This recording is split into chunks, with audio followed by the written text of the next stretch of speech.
healing.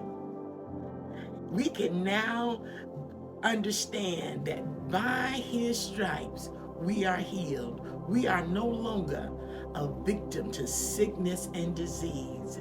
We can stand firm on the blood and recognize that by that which Jesus did 2,000 years ago, we can be the recipients of it right now. Now the question is, will you use your faith to activate the power of the blood? That's our part. The blood is going to do what the blood is designed to do. The question is, will I activate our faith to be a recipient of the power of the blood?